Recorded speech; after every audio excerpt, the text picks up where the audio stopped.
Thank you for joining us for 50 Fathoms Plot Point Campaign, published by Pinnacle Entertainment Group for the Savage Worlds role-playing game system. Climb aboard, and don't forget to bring the rum.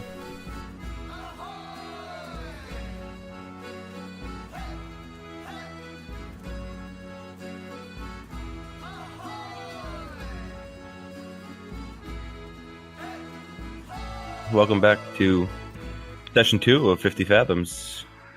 So we left off last session. We just finished up a battle on the Savage Lands with some Ugaks and a walking god, or I guess it would be a lesser walking god that they summoned because he wasn't quite as big as they can be. But he was pretty big and pretty mean. But we made it out successfully, and we regathered our supplies and headed back to the beach to figure out what to do next about getting off this island. We rescued some of the crew, not nearly all of them, and got back some of our gear, but not nearly all of it. Well, I'll start by introducing the crew that we do have with us now, the NPC crew for the ship. Of course, we have Captain Jonas Abraham. He made it through. A little disgraced, but he's with us. Then we're also going to have Splock. He's a Grail. He's the carpenter's mate, in charge of picking up all the heavy things for the carpenter when he does ship repairs. We have Willis Reed, known as Little Willie. He is a very old human pirate that works as the ship cook. And then we have a pair of Masakani twins, Dara and Dunny Durkham, and they work as the gunner crew, or that's what they were doing on the previous ship on the Rebecca. That was such a small crew. I think everyone's going to be pulling double duty for a little bit. We're going to find our adventurers probably reconvening out on the beach again after carrying the gear out. So we'll kind of pick up right there. All the things we have are back out on the beach, and we had found the wrecked ship, not our own ship, but the second one down the beach a little bit that was in far better condition at this point. Unfortunately, the player who was playing the carpenter, Ben, who played the carpenter, was it Sani? Sani. He is not with us today. So I am going to be filling that role on my end because we really do need a carpenter. And he's going to be fixing the ship to get us out of here. Make a couple rolls on his behalf and see how long until he can get this thing up and running again. So according to Sani, after surveying the condition of this ship and consulting with his carpenter's mate, he's going to need about 5 days to get this thing seaworthy again. But he has all the tools he'll need, so he's ready to get started. Okay. Can I try and get the captain off to the side? I think I need to have a few words with him. Yeah, absolutely. I've been with him for about 10 years.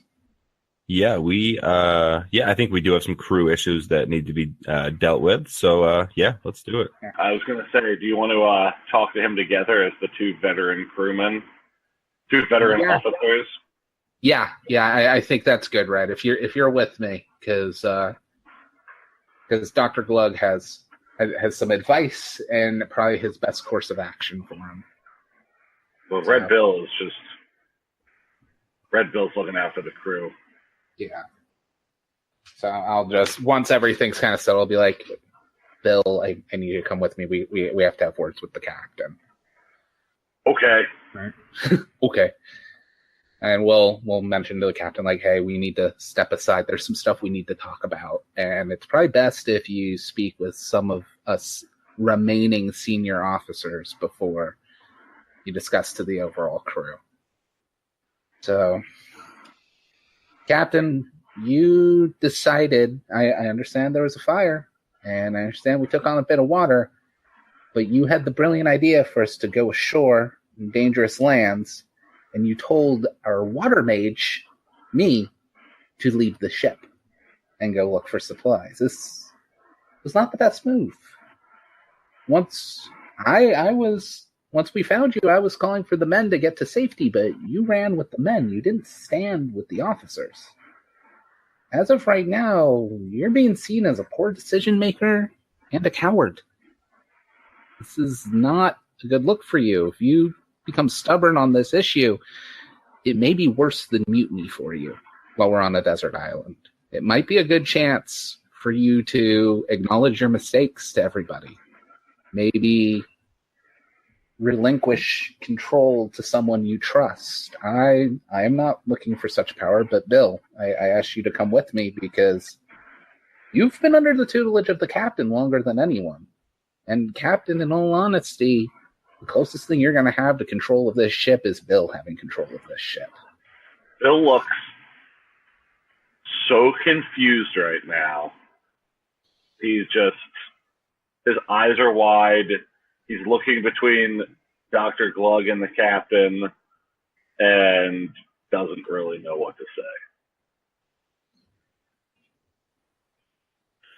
say. So, Captain Abraham, he comes and he listens humbly, and he has a great deal of shame on his face because he does realize his mistake. Quite a few that have been made over the course of the last 12 or so hours. And says, Dr. Glug, you've been loyal to me for a long time now, and you too, Bill. You've been great under my command, and I think maybe after all these years here and my years back on Earth, I do believe you're right. It may be time for me to step down. I don't think the men will ever look at me the same after this. And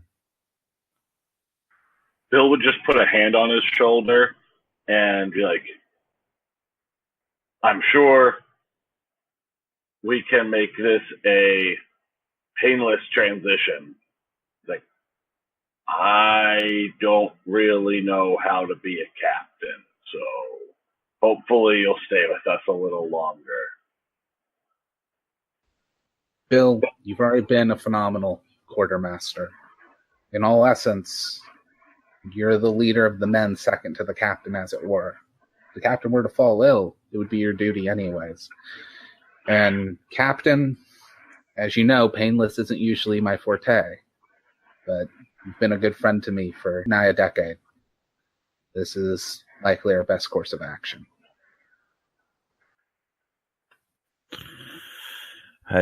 Well, we owe it to the crew to have a formal vote. It's always been the way. It keeps us free men, unlike those under the thumb of the trade companies.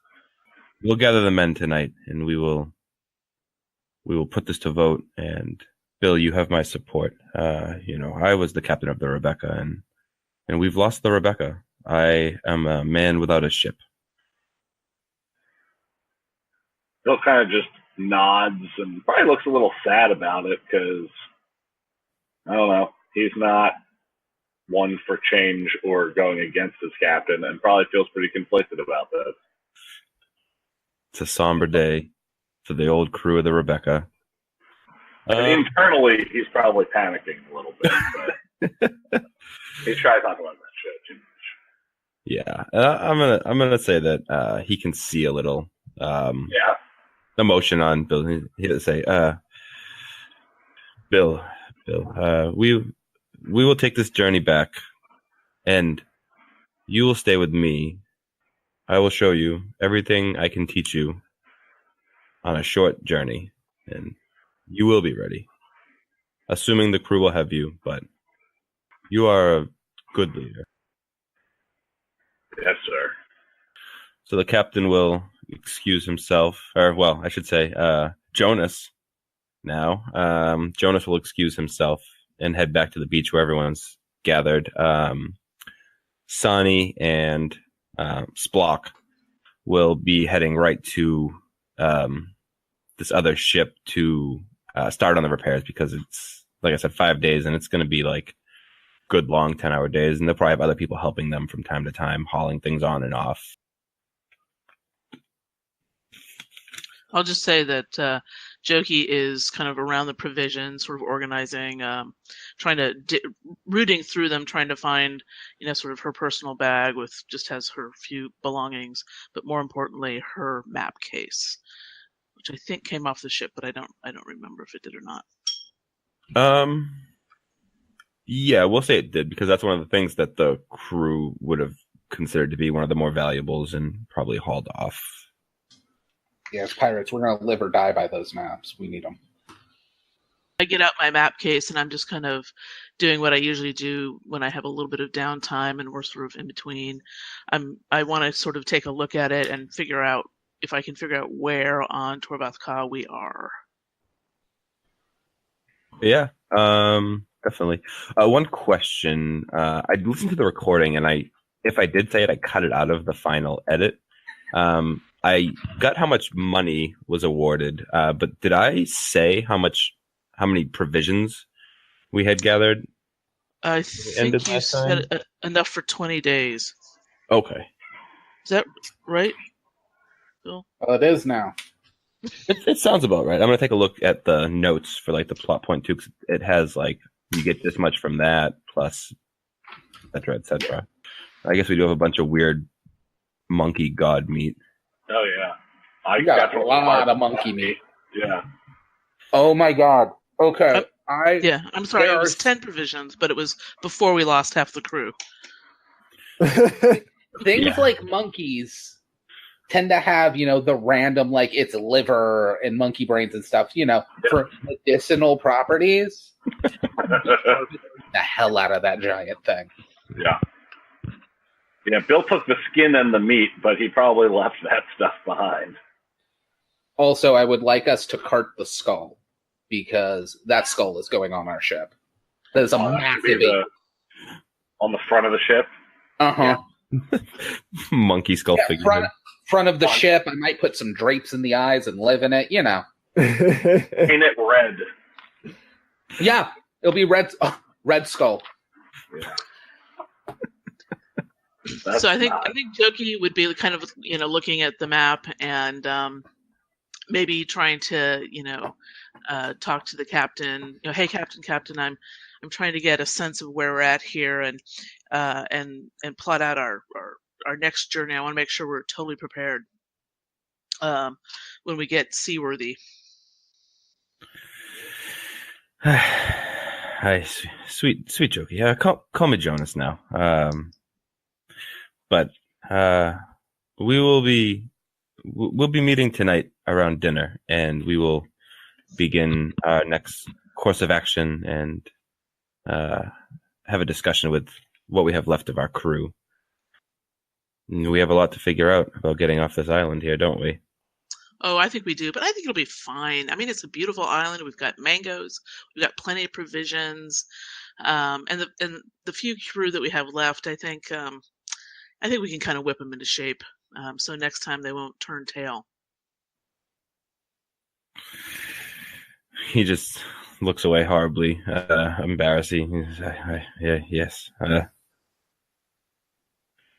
All right. So one thing I'd like to do while we're here in the daytime, between working on the ship, we are going to have we're going to do a survival roll daily. So it'll be 5 survival rolls over the course of this, and we can roll them all up now and then just kind of spread it out as we go.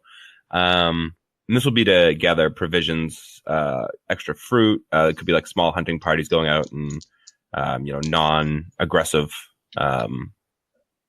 animals, things like that. So one person will take the lead on this hunting and gathering party. Anybody else can assist. I feel like Phil would feel like it's his job to go out here and try and find the stuff. So whether he takes the lead or not, but I could assist. I'll probably be making survival rolls, but it's going to be on that monkey corpse. Because I'm going to need to harvest what I can out of that. And that's going to, the size of that thing, it's going to be a few days worth. Yeah, that's true. So I awarded 50 provisions for the monkey. We got 10 for the yellowback. I gave 10 provisions for the mango, so one provision equals 1 day worth of food for one person. So we have a 10 person crew right now. So like the yellowback was 10 provisions, but that's really only 1 day worth of food for the entire crew. But as of right now, with the 50 from the monkey that I added on, we're at 1 week worth of provisions for the entire crew. So we'll roll survival. On a success, I will give, because this is like a whole day of hunting and gathering. We'll do 15 provisions for a success, and I'll double it to 30 for a raise. Anyone who wants to assist, just go ahead and roll your survival, and with a success, it's a +1 to whoever's going to take the lead on the survival check. Okay, I'm assisting, and I got a +1. Will the ape count as provisions or medical supplies? Because if it counts as provisions, it's an assist. If not, it's its own roll. I already rolled on it for provisions. So. Yeah, I'm going to rule the rest of the monkey will be Dr. Glug's weird medical supplies. Okay, so I'll do yeah. Yeah, because I already gave the 50. I don't think you guys would get much more. Yeah. I mean, that's a lot of monkey meat. Yeah, I'm talking about specifically brains, kidney, bile, all that stuff. Can we just think about how big that kidney is for a second? I got a new backpack. Wonder how I made it? You could use the bladder as like a water skin. Yeah, I honestly probably going to. It'll be a massive water skin. Dr. Glug is really gross. I'm a squid man surgeon who uses magic. Yeah, I'm weird and I'm gross. Actually, honestly, the bladder's probably big enough when I need to submerge people in water. That would be a good use of it. Stick them in it, shove them in. Yeah. Because I magically can just produce water. Yeah. I don't feel so well all of a sudden. So on our survival roll, Red Bill, you were taking the lead, right? Yeah.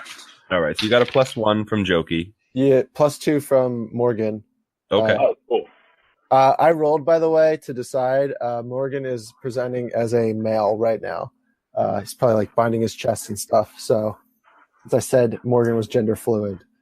I'll stick to it. Awesome. Then with those, that's a good thing we got a +3 total because I only rolled a 2, so that's a 5. Glug on his weird supplies rolled a 13. All right. So you could just make a note that you have weird monkey supplies. Maybe just make a note that there was a raise next to it, because what we'll do is it's going to be hard to define what you have, but we'll kind of use that as like a he needs something. Okay, we can just dip into this supply pile. And we'll kind of work it like that, and then we'll determine either when it runs out, or if you need really obscure things, you'll probably have it because you got the raise. Like a monkey toenail for something. You're like, oh yeah, no, you did take a toenail. Sure, you got a raise. Yeah, I did get 2 raises. I beat a 12, so. Dude, all the toenails. I'm just making a ship out of monkey. Oh, use it as the longboat. Oh, I love it. It's a rib cage coated in bladder. Nobody's gonna ride with you. Well, maybe not. Bill probably wouldn't care. Yeah, Bill wouldn't care. When the ship's sinking, when the ship's sinking, people will get a lot less picky. Yeah. Yeah. So we'll fast forward to the end of day 1 after a long day of ship repairs and hunting and gathering, and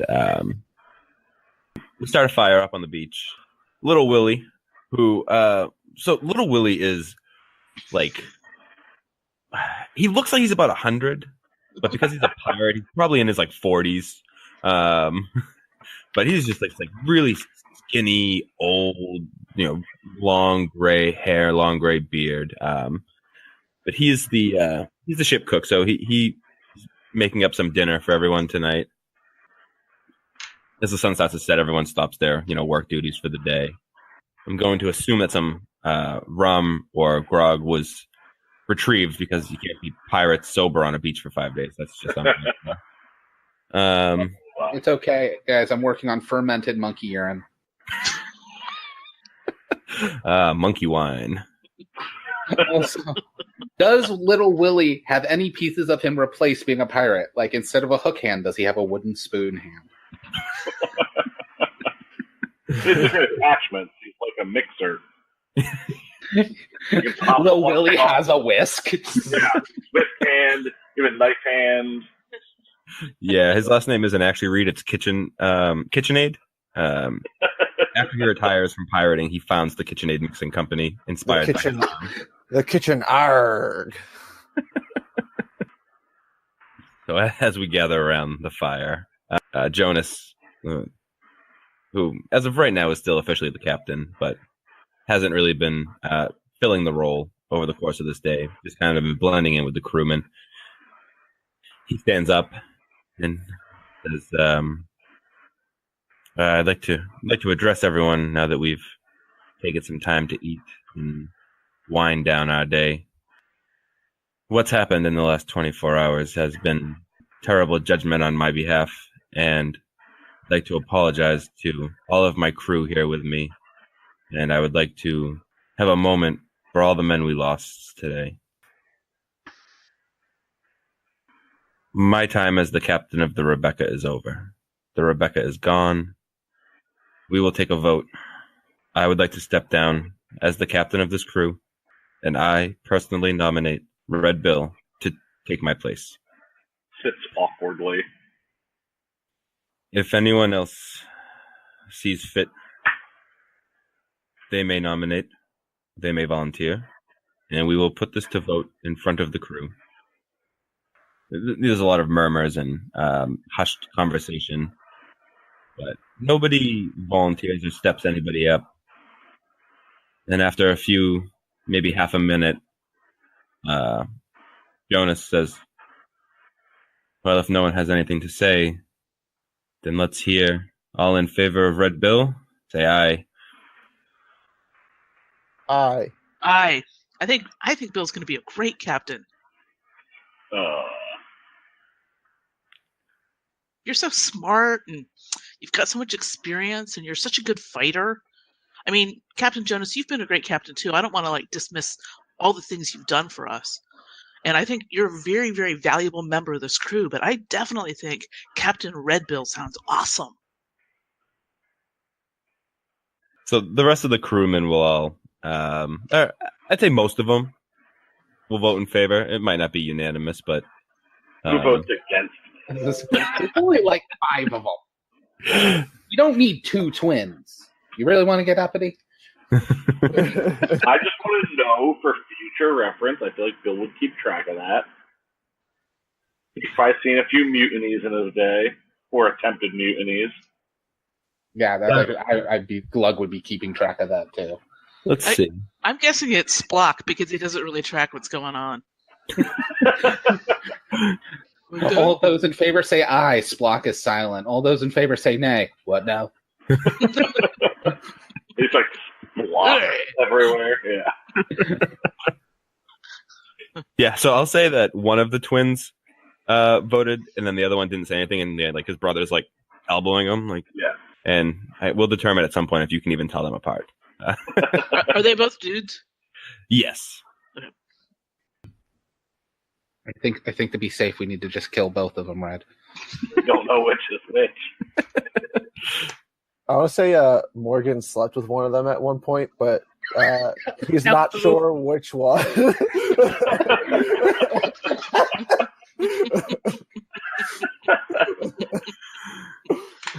But you also had a really great meal with the other one that night. So when they're like, last night was great, you still don't know. How big is this new ship? So originally it was going to be a schooner, but I think I had a note, and I don't know what the hell I did with it. I just checked the stuff on that. I feel like I'm the only immature one that immediately thinks of mall rats as soon as you said schooner. You can just give us a man of war instead. Yeah, I'm sure. Yeah, I don't think you'll get very far because you're missing about 110 crewmen to even get it going. All 10 of us just push it. Yeah. I got water magic. Give me an advance or two. I'll figure out a spell that'll work. Yeah, so we'll go with the ship that is being worked on is a schooner, because that has a good crew size, and then we have enough people to run it, and a little bigger than what you're supposed to start with. But the ship they tell you to start with isn't even big enough to hold everyone that you're taking off the island with you. It's hard choices. Yeah. Yeah. Well, we got to leave some people behind. Well, none of them are player characters. So this has a crew of 6 plus 10, right? So Yep. Yeah. So the 6. The way that works is 6 is required just for the ship to like function, and you can operate it with less than that. But there's certain rules once you get under like half. I think if you had like 3 people, and then 10 is the extra space, so it's up to 16 people total. All this is telling me is Splock is too dumb to commit mutiny, and Lil Willie is too old to try for another ship. Those twins are in some real danger here. Yeah, but they are the gunner crew. I was going to ask, does it have its cannon on it? No. Did we salvage any cannons? No. No, we are without cannon. Now, they would be in the bay still. Oh, good. So we actually can, on one of our days here, haul the cannons out of the ocean. And yeah, if I have elemental control, is that going to help? Because I can literally just move water. yeah, you could like part the sea, right? I might have to double check on the ruling on that, but I suppose it would work. Or even make it Even show. if I just like make a bubble that it moves through. So are we still at the sort of dinner meeting kind of a thing? Or are we? Yeah, that's where we left off, and we can definitely go from there. Well, I think we should come up with a new name for the ship.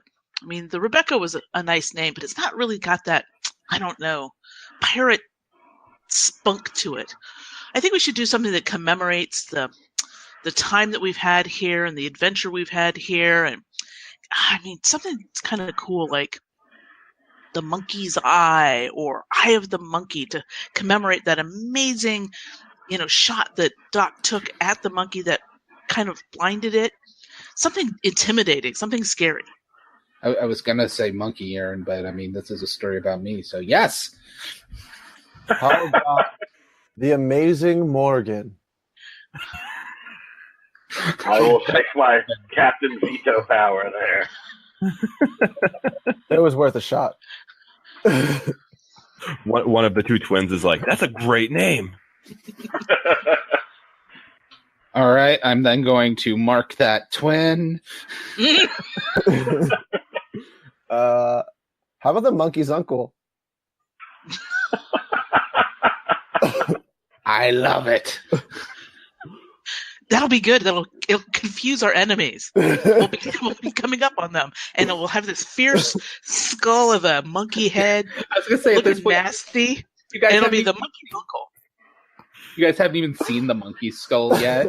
Yeah. So it's just like, oh, I know what'll work for that. And I just like moved some shrubbery as it was there. It's just this massive monkey skull. Bill kind of just nods, like, oh shit, I shouldn't go against these people. Captain. Yeah, monkey's uncle is good. Each of that thing's eyes has to be like the size of a basketball. Mm-hmm. Yeah. Can we figure out some way to put an eye patch over the eye of the skull that shot out? It's called fabric. Yeah. I guess we should save the sails.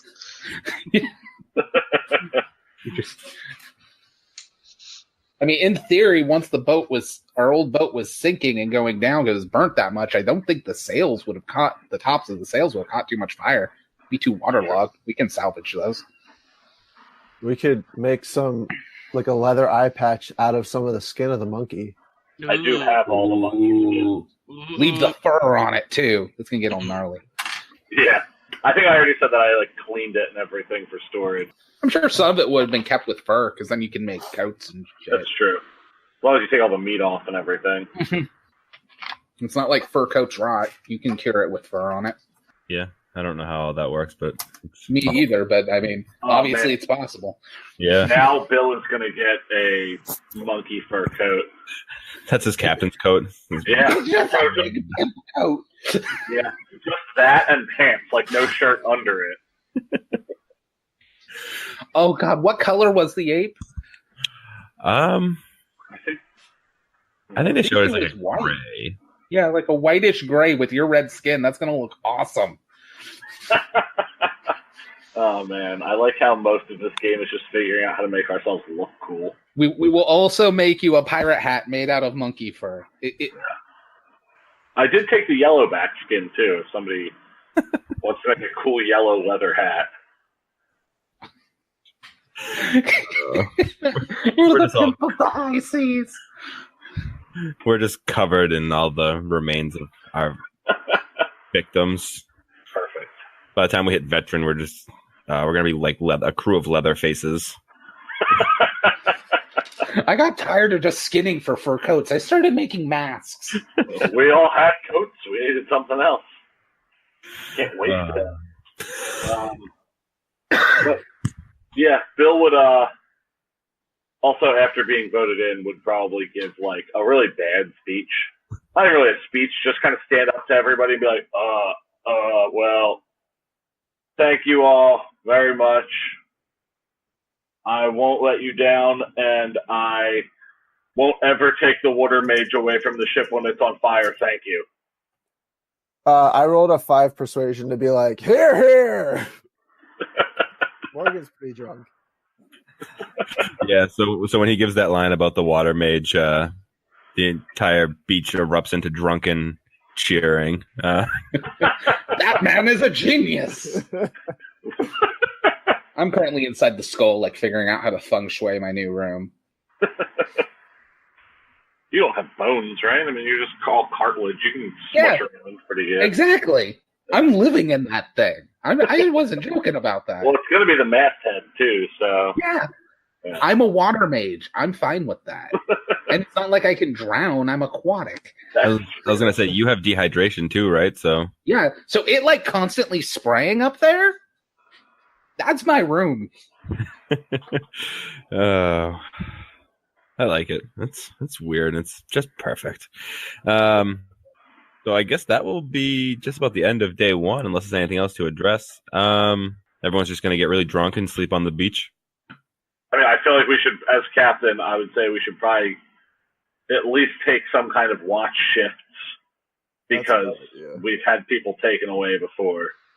Who's that gunner that didn't vote for you? They're the designated watch. They don't get to get drunk tonight.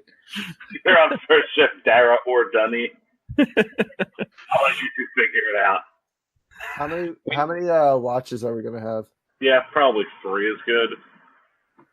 Morgan is going to volunteer for the crappy middle shift.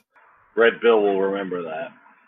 Good, because he's going to try to get in Red Bill's pants.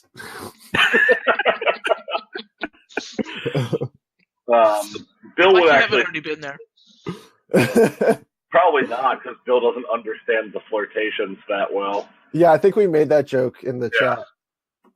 Bill would take last watch. Like, he wants to make a good impression and doesn't want to be that captain who just sits around and makes other people do things. And I'll take the first watch. All right. I feel like maybe we take one of each of the NPCs so we have 2 people on watch at all times.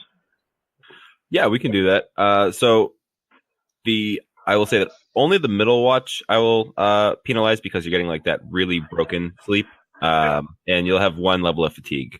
Okay. But the other watches will be fine because you can either, turn in a little early if you have last watch, or like sleep in a little bit late in the morning with first watch to kind of make up for that. So that wraps up day 1. And we start off our second day and everyone goes back to work. Why don't we roll up some survival again? Alrighty. Fill up this ship. Yeah, I'm pretty sure at a 13, I've already gutted as much of that ape as I'm going to. So. Yeah, between it already being like harvested and then the additional butchering, we'll say it's just about used up. Can I, as part of my survival check, be doing some sort of swimming along the cove there, seeing if I can scavenge up some seaweed or kelp or something like that? Yeah, absolutely. So then my survival check would be a +1.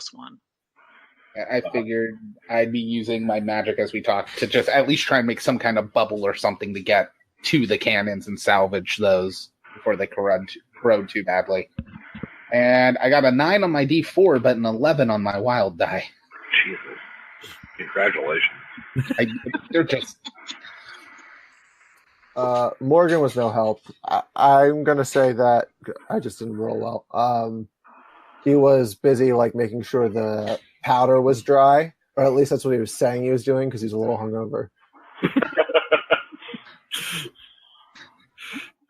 So, I'm just checking the powders. He's laying on it.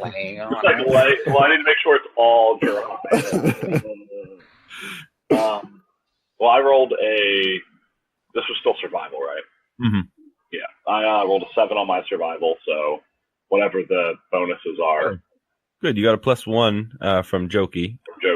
Who did a little sea scavenging and brought some kelp. Yeah, while Glug was making parting the seas, there were some people on cannon duty to drag them back, and then a few of us were just picking up stuff off the bottom, clams, that sort of thing, and kelp. So I am going to give back 2 cannons.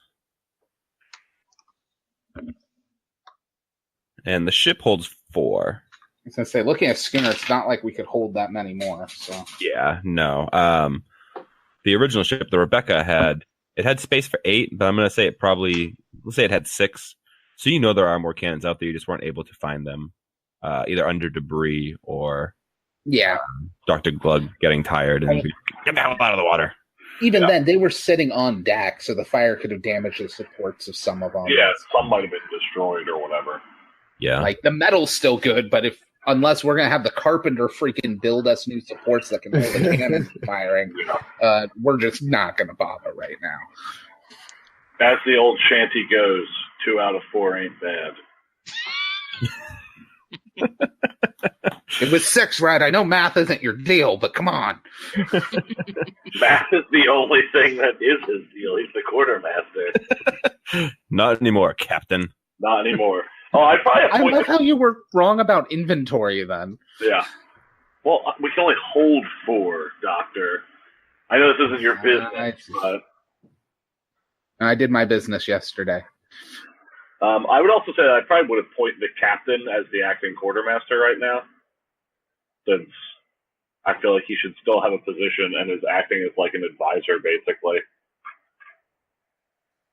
Yeah, I like it. He'd accept. And it's less math Red Bill has to do. So day 2, we're making some more repairs. We got some more provisions. Actually did a little better finding things. Since we'd already kind of cleaned out the tree line next to the monkey's uncle. So found a little better of a haul along the shore. How many provisions are we getting per success and raise? 15 for each success, so okay. 30 for the raise. I'm keeping track. I have the ship sheet, and I'm trying to keep track of it now. Oh, okay. I'm keeping track as well, too, so we can double check that after. Was it a success or raise for day 1?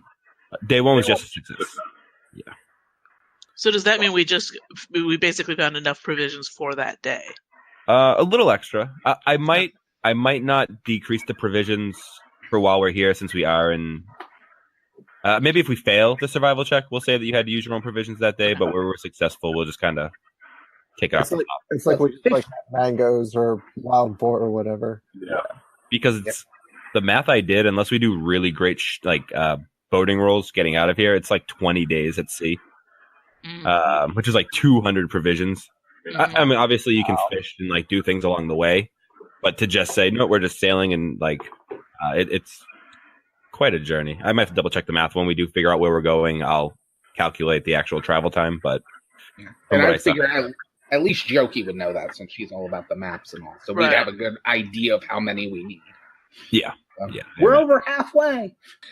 So we'll move on to day 3. And on day 3, unless there's anything special going on, we will... who was pulling middle duty on day 2 for guard duty? Doesn't have to be a PC. We can assign it to an NPC, and then everybody will be rested. But I have a wound and a fatigue, so probably shouldn't be. I'm thinking Splock. Yeah, we'll go to Spock. This might make it interesting, but at least he's big and tough. So if something shows up, he can knock it out. Right. Yeah. All right, let's see if. All right, he didn't fall asleep. Oh man! On day 3, I figure we'll still be out there hunting and gathering. So let's get some provisions. And gather. Is my fatigue gone since I had like a well-rested night? Yeah. Whew, that could have been a lot better. Oh no, my dice didn't ace. I only got a 5. I got another +1 on that. I'm swimming around, finding some crustaceans. I didn't help, so I'm going to say that this time Morgan was actually making sure the powder was dry. Crap, I gotta make sure. Like, what if this was wrong? There's a lot of powder. I'll be with Jokey helping since I'm aquatic. Finding crustaceans and stuff will be helpful if I can go under and not have to worry about breathing. Yeah, that's true. Well, I rolled a 1 and a 2, so He got Okay. bennies. I do. Oh, and you still racked up. What was it? A +3 collectively. Yeah. So, Or +2 collectively, I think. Yeah, +2. oh, So no better that's a success. Yeah, it's still a success. But I rolled that, I was like, oh god, please not snake eyes. It was right. And well, I guess we'll just keep on cruising right through this, and then get ourselves. another 2 days, Morgan gets to make a natural healing roll. Ooh. Oh, I forgot all about that. Yeah. Right. Yeah, I've been thinking about that. It's actually very fortuitous that it takes just as long for us to fix the ship as it does for us to have a chance at healing. So I assume the coastline and everything in the water is probably getting picked clean at this point. So what are we gonna do? Want to go and try and hunt something? Small game. Sounds like a good idea. All right. Yeah. Right, So I'll volunteer to be part of that hunting party. Morgan is definitely down for that. He is missing shooting stuff.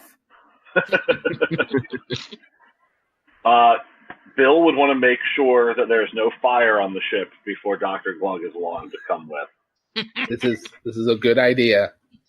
I mean, we know our black powder is definitely dry. No fires while Glug is away. All right. So we head out a little deeper this time as our provisions, as our previous gatherings have started to deplete the resources around the coast. Also, since I'm not in water, I feel like Glug will be wearing his formal wear. I picture his formal wear to just be like a bathrobe. It's fuzzy and pink. No, actually, I imagine it to actually be like the full pirate formal wear. Like everything's gold trimmed. Fancy Glug.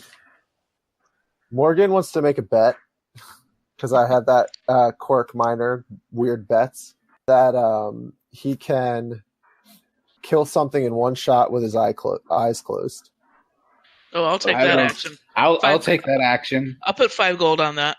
5 minutes in the jar. All right, he's putting down 5 gold. So who holds the money now? Is it going to be Jonas? I guess until we get a new quartermaster. I can hold on to the money. I only care about the jar, and I'm my letting you friends hold on don't to eat the coin. Just don't put the gold in the jar. Honestly, That's how you I get could it. put the gold in the jar. because then only I can get it back. Smart. I actually really like that. Like, I wasn't even thinking of that. Plump. Just right in the jar.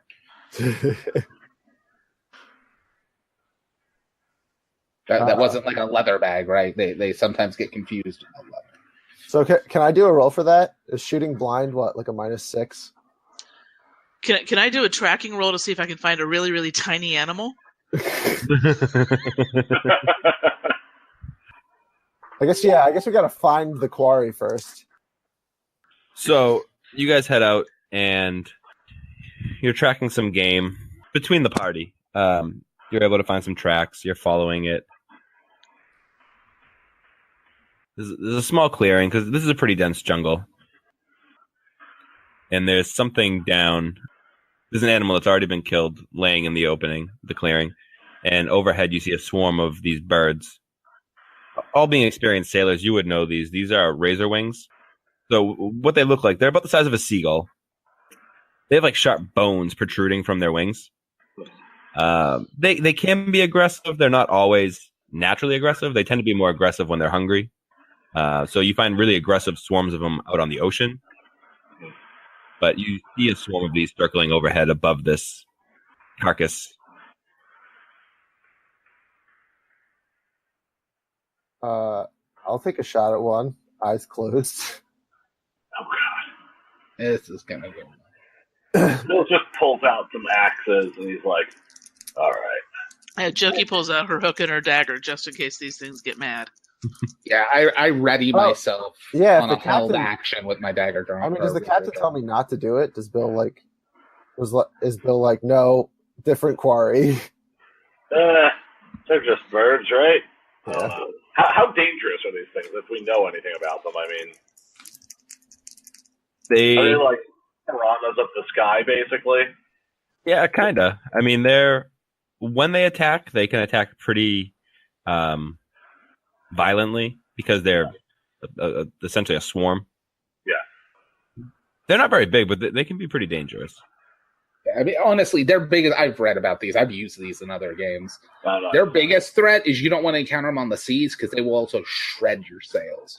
Oh. Yeah, I mean, in the jungle, you guys have a little more protection because they either have to fly. If you guys retreat, they have to fly into the dense jungle, which is not good for them. If you guys just stand out in an open field, it could be a little risky. Yeah, I mean, can we take shot? How large is this clearing? It's pretty good size. We'll say it's maybe it's not perfect shape, but 20 by 20. Okay. So, but our guns can hit them from the tree line, right? Oh, sure, yeah. Yeah, okay. All right. They're kind of doing the vulture circle overhead. I just have a question. Is Sonny with us, or is it just the 5 of us? I'm going to say that Sonny has to stay behind to... Maybe fix the ship. Yeah, he's on full day duty on that. He's got to install my monkey room. I'd say you can take the shot, but we all stand in the trees when you take it. They're not very smart. All right, I'm going to Benny that. I am rolling the hell out of stealth while you take this shot. Yeah, I was actually going to do the same thing. Yeah. Excellent, that's a hit.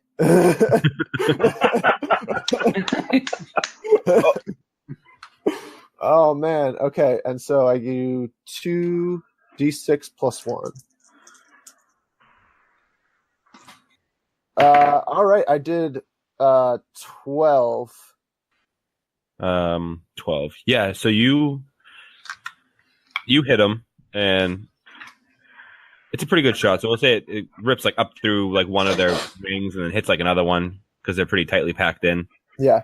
And so 2 of them fall because the one that was hit through the wing is unable to fly. He's not dead, but so 2 of them come down to the ground, and the swarm kind of breaks off in the confusion and as the shot rings out. And now instead of this giant bundle of razor wings, we have more of this 2 smaller groups of razor wings flying overhead.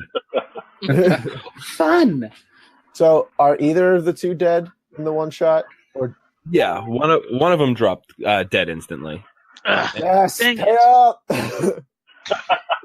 Yes, you may pay as I unscrew the jar and just tilt it towards him. Unless you guys are going to just hightail it, I'm going to deal some initiative. No, I thought we want to get some. I mean, we can eat these things. We can eat whatever's dead in the clearing. How big is the thing in the clearing? You say how big is the animal in the clearing? Yeah. It's big. It's like the size of like whatever kind of bovine they might have. So it's worth the trouble, basically. Yeah. Luckily, everybody but Morgan's hidden. So. Yeah. I don't have the overconfident hindrance, but I feel like Morgan basically has the overconfident. Yeah. I'm just gonna write it down anyway. Yeah, there's no rule about having extra hindrances. You just don't get points for them. So. Yeah. Morgan is actually going to act first. After nice. shooting this, and the razor wings let out some aggressive cries. I imagine they sound more ferocious than seagulls. Morgan is no longer shooting with his eyes closed. He's like, I did the bet. That's excellent choice. Double or nothing.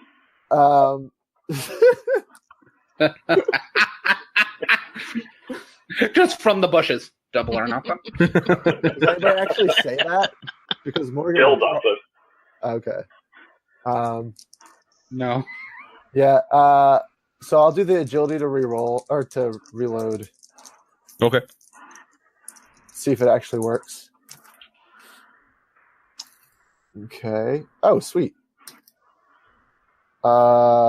Yeah, I got an 8. So that's successful. So I get to shoot 2 now, right? Yes, out of -2. Okay, out of -2. Well, -3 because of my wounds. Oh, better than a -7. I miss. I should have just waited. I got a 2. Okay. Including the minuses already. So I take a wide shot. Should have shot with my eyes closed. Let's say you're better when you're not looking. After that is Jokey.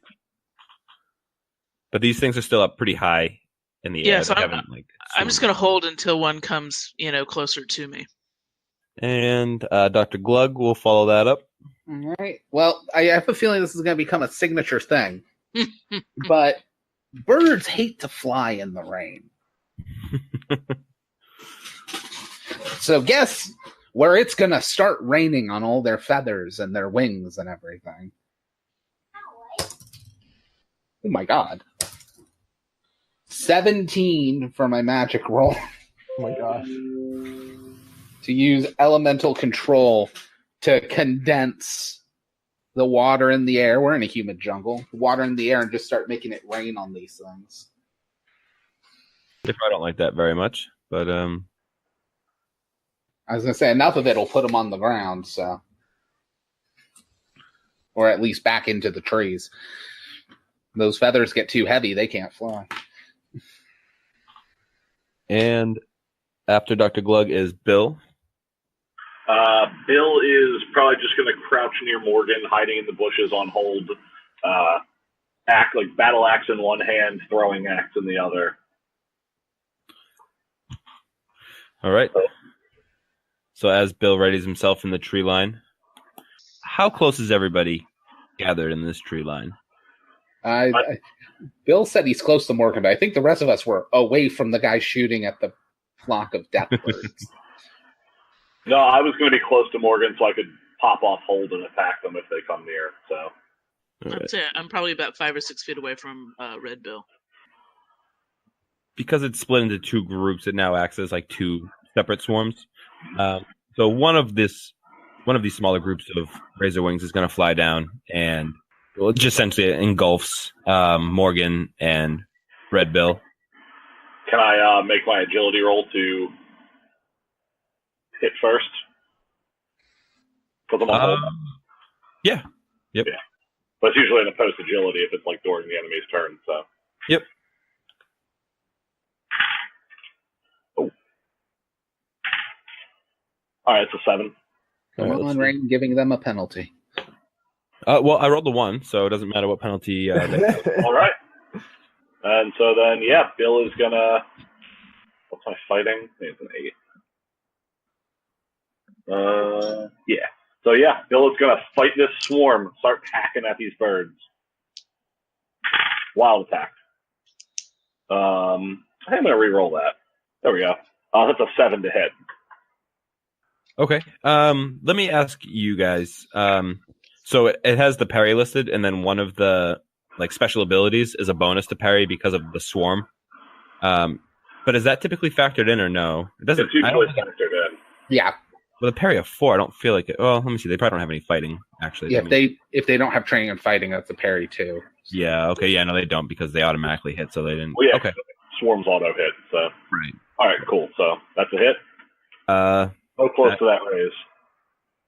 That is a hit. So that's 10 damage.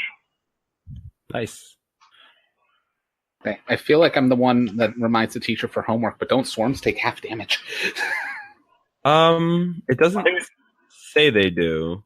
It just has the bonus to parry, but there's no notation about reduced damage. I feel like it probably depends on what the swarm is. I thought if it was really small stuff. If it's bird size, I feel like you can hit bird size things relatively easily.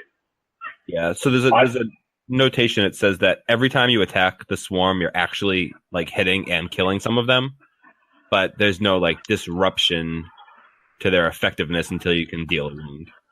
Yeah. And if they're a wild card, then that more than makes up for it. And so let's see, they're down to a medium burst template. So that's toughness of 5. What did you say your damage was? 10? Yeah. Perfect.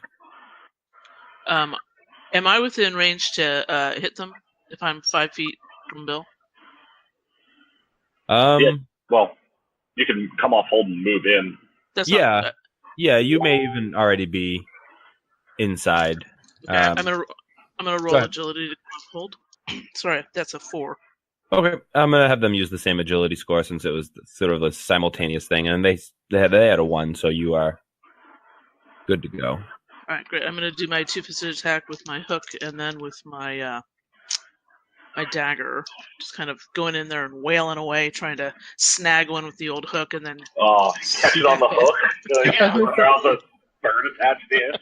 I was gonna say the literal rules versus abstract of role playing. You throw a hook in and pull a whole swarm to you. Now, is it gang up because Bill's engaged? I don't believe you can gang up on a swarm. I'm going to make that ruling. Yeah, that makes sense. That makes a lot of sense. I am going to wild attack. Okay. So that is an 8 with the hook. Okay, and that's with the +2 for wild attack already? Yes. Okay. So I think that's a hook. That is a hit and a raise. Nice, you hooked a bird. So I set the hook in one of them. So I've got the hook in one of them. So now I'm going to go in with my dagger. Oh no, I have to roll damage on that. Sorry. So that would be 2d6 and a d4.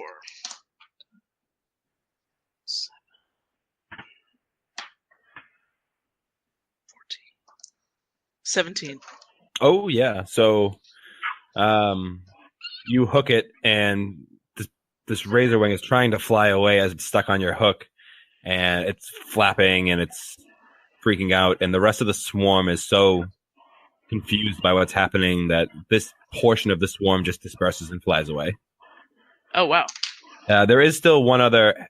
So every time you damage the razor wing swarm, it splits. So it goes from a large template to 2 mediums, and then each medium then breaks into 2 smalls.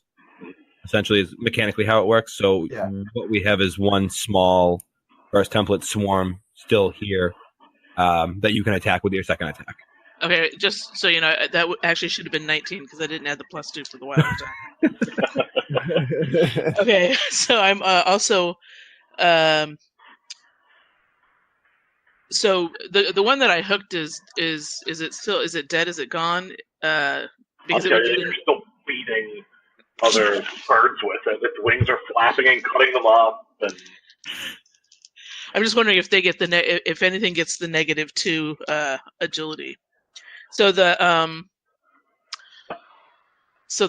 offhand attack, that's a -2 +2, so that's a 7. Okay, and that hits. No raise though. Shit, I'm really doing well today. 12, 14 +2 is 16.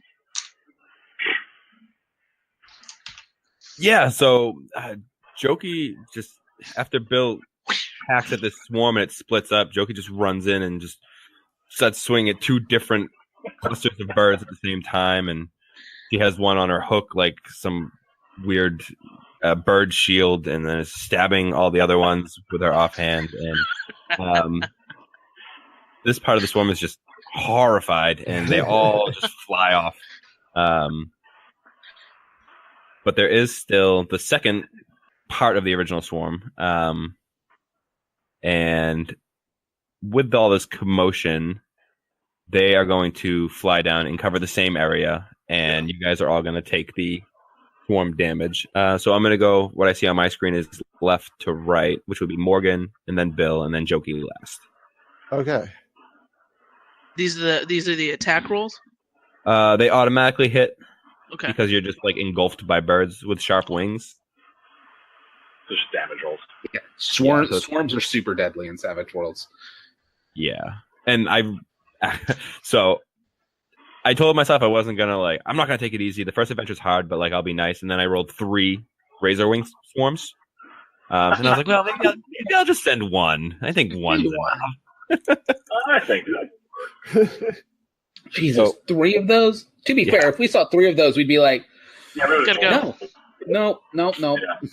Yeah. Well, that's what I was thinking too. I was like, they're probably just going to run away. So we'll have a little combat. So it was 5 damage to Morgan. Okay, let me look at my toughness. That shakes me. I'm shaken. Okay. 3 to Bill. That's nothing. Yeah. And 6 to Jokey. That is just enough. I am shaken. Okay. And let's deal the next round. Where they go right away and attack everyone who's shaken.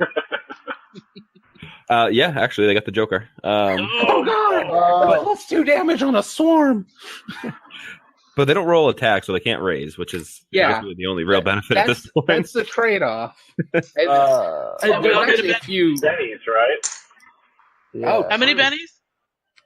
You get a Oh, penny for yeah. the Joker. That's right. But 1 for each bird, right? I mean, come on. All the birds got the Joker. There's actually a small other advantage to swarms because they don't attack. They can't make cold shots or wild attacks. Oh. Yeah, I mean, they're dangerous depending on how much damage they do, because the Razor Wings they're kind of like an average swarm, I'd say. Yeah. But where they break down into pieces, it can be a long fight with a lot of a big swarm or a couple swarms. Yeah. Yeah, the big one is when you have someone with I have D12 +2 fighting. Nothing ever touches me. Swarm. Yeah. So Morgan, 2 damage, so you're fine. Yeah, I'm fine. 8 to Bill. So I think I shook them. Yeah.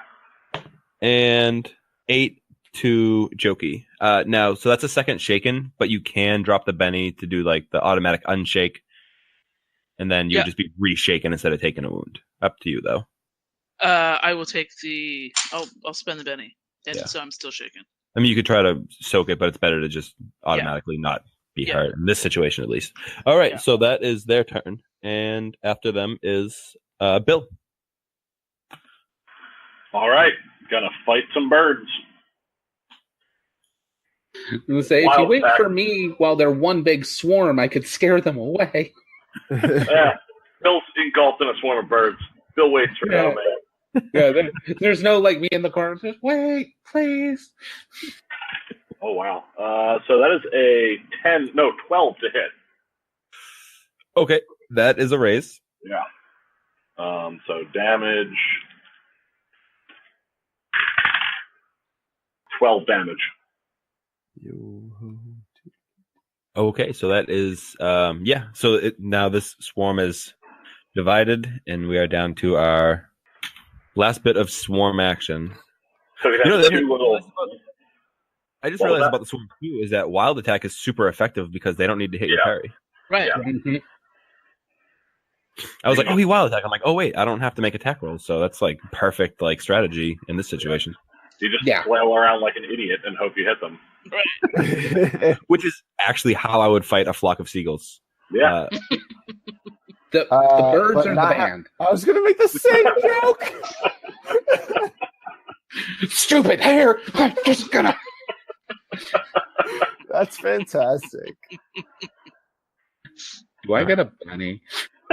Yeah. I nominate Benny for that joke. All right, take a bet. Actually, and I'm going to give one to Morgan too for making a bet and then shooting at a swarm, initiating this. And actually hitting. Yeah. That's true. And Jokey will act next. Okay, so I need to unshake. And I'm going to spend a Benny on that. Okay. Oh, so you're automatically unshaken.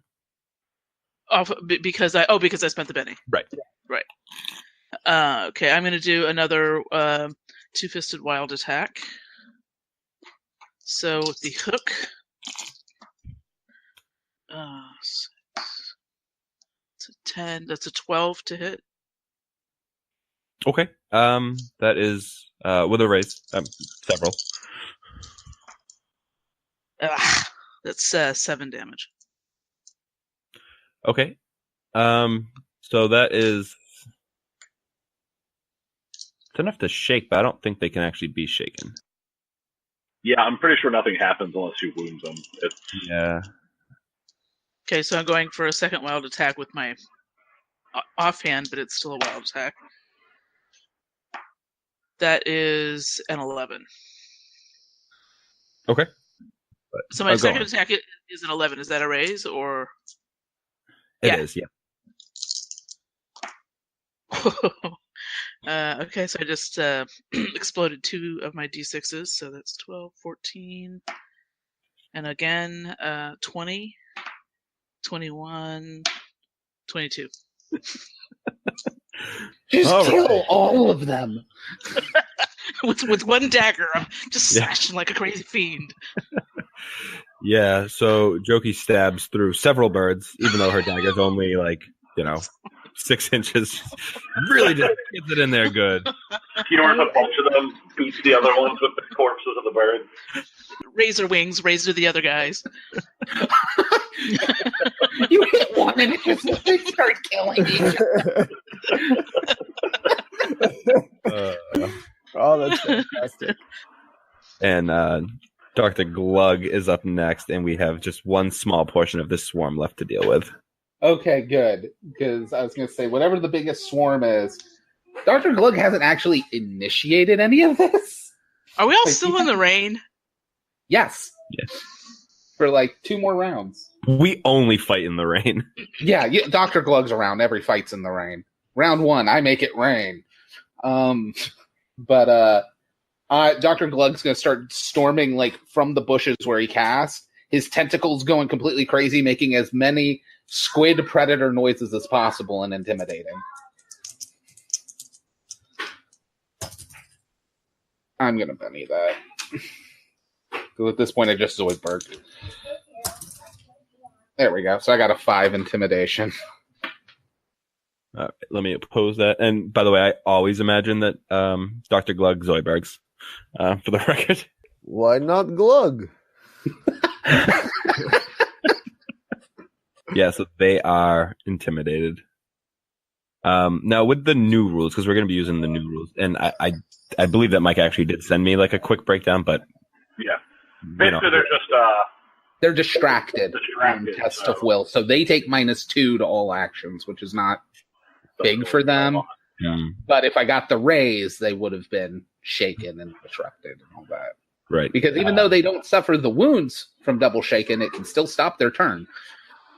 I mean, realistically, if you very successfully intimidate a small group of birds, they might just fly away. Exactly. With the raise, I probably would have had them just disperse. Because because narratively that makes the most sense. No, now they're just distracted, which means now they're paying attention to me. Yay. And Morgan is going to finish this up for us. All right. Morgan is going to, rather than drawing, no, you know what? She's going to draw a rapier. So she'll take the -2 for the draw. But Morgan is going to do a wild attack, so that'll negate the -2 anyway. Oh, I have to unshake. Let me do that first. Before I forget. I'll drop a Benny. Okay. All right. Now I'll draw my sword and take a wild attack swing. That's so disappointing. I'm going to drop another Benny. All right. There we go. All right. So that's a 6. Does that beat their parry? Yes. No raise, but it beats the parry. Okay, excellent. And the rapier is D4 plus my strength. Ooh, nice. All right, so that's 10 damage. Oh, perfect. Yeah. So you make a big swing and slash through a couple of them because they're flying pretty close together as they, because they don't really peck. They just hit you with the wings. Yeah. Which because that's weird. The book describes it as bite attack, but then it says that they literally just have like bony wings that cut you. Oh, okay, cool. I got wing teeth. Yeah. But Morgan is able to slash through a bunch of these birds frantically, and the rest of the swarm disperses, and they all have now taken off. I have a question. Same question, but 2 applications of the same question. Are there any still alive but like wounded on the ground?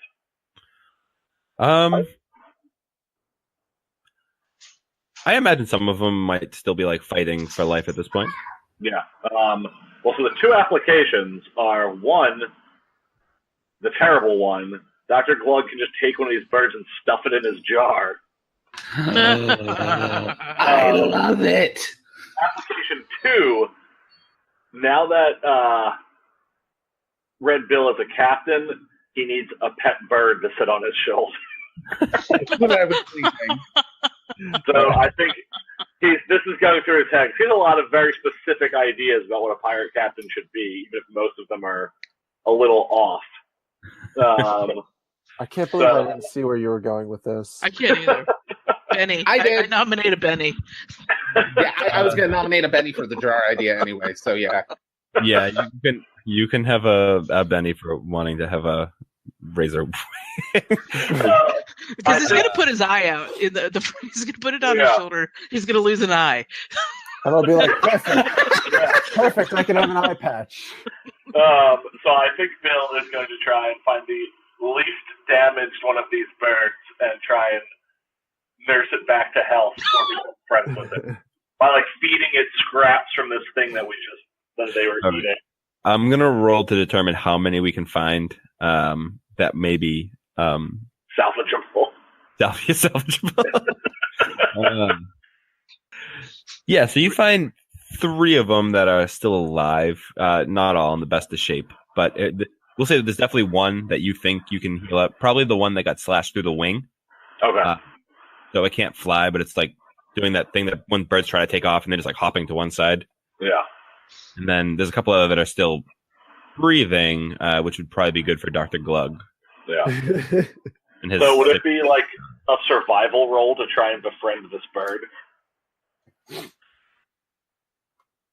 I've never dealt with animal handling in Savage Worlds. I usually roll it as survival, but that's your call. Survival, it could be persuasion at a penalty, or it could just as easily be take the animal edge on your next advance. Well, yeah, I was thinking about doing that either way. I was trying to do something to get the animal on my side first. Yeah, roll. We'll do survival. Okay. And this will be, he probably won't be your friend, but it'll be like you not getting like my eyes flying away. Oh, yes. Come on, I hope that exploded too. Oh my god. All right. That is a 10. All right. Yeah, so you're able to scoop him up. And he's aggressive still, but But I'll start feeding him some of that animal meat too to try and keep him calm.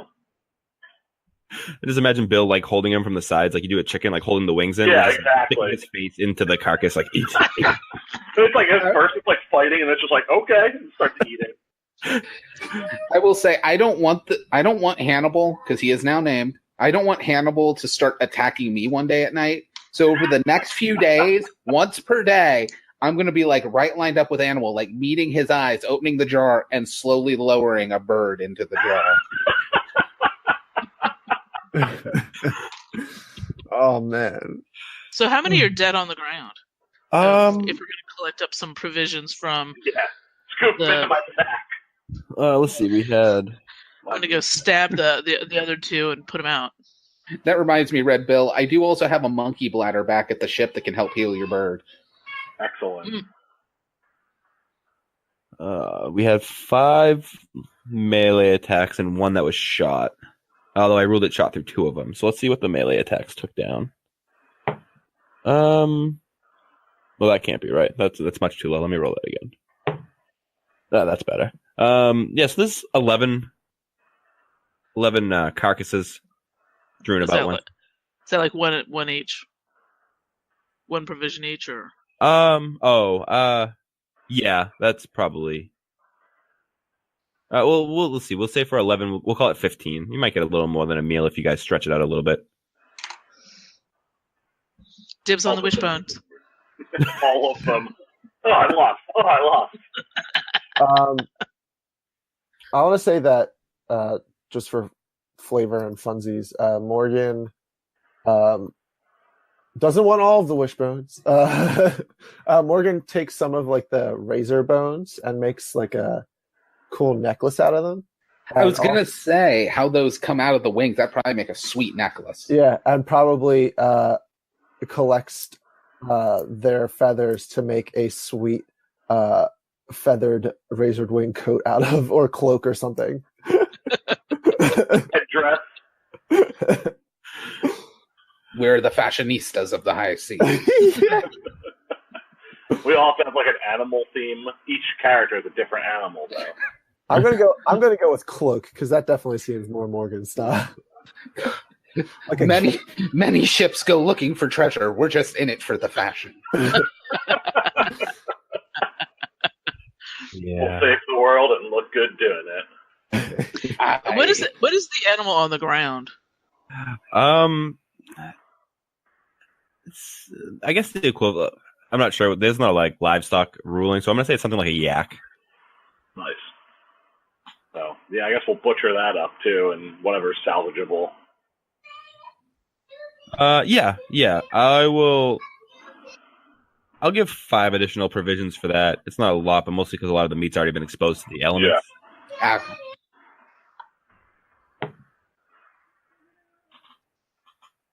All right. And oh no. How many provisions were the birds worth again? 15. 15. So Oh, nice. All right. 20 for this day. So I think that should put us at 150 if I'm numbering right. Yeah. Yep. And we have one more day. So unless you guys are going to go out exploring more, skip to day 5. Yeah. All right. Day 5. Do my natural healing roll. All right. Woo! And Snake Eyes, you die. No, double explode. I mean, all I needed was a 4, so.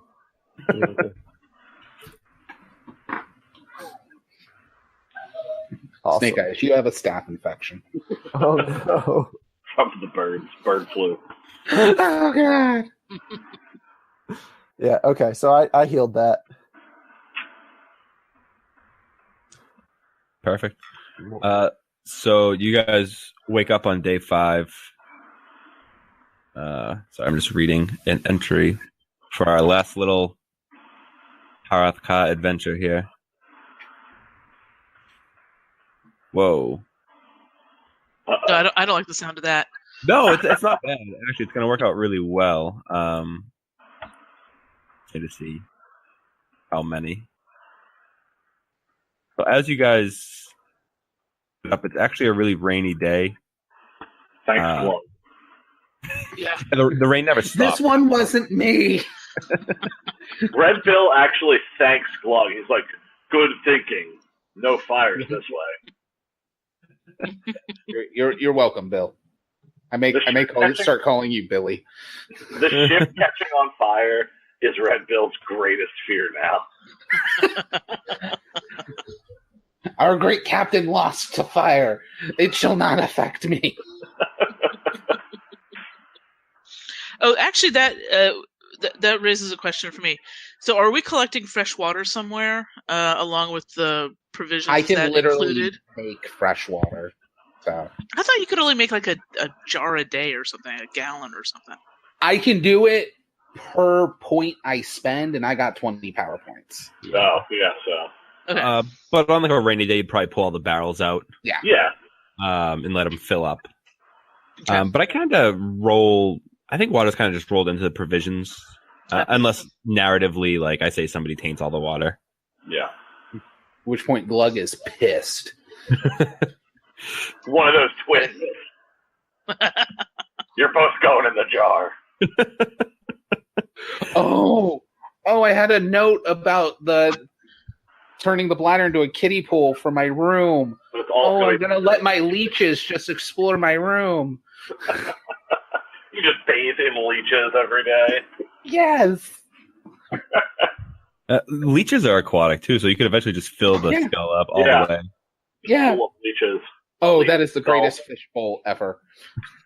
Oh, that's where we can put like prisoners if we need to interrogate them. You better answer us or you're going in the leech skull. You're going to the Glug. Because that's still going to be my room. But the thing is like, I'll just like sit there cross-legged. Yeah. I can breathe there with the leeches swimming all over. And I'm trained in intimidate. I'll just interrogate him from inside the water in that room. I will be that doctor. And it will be... Just crossing all 8 of your tentacles into a random weird pattern, like.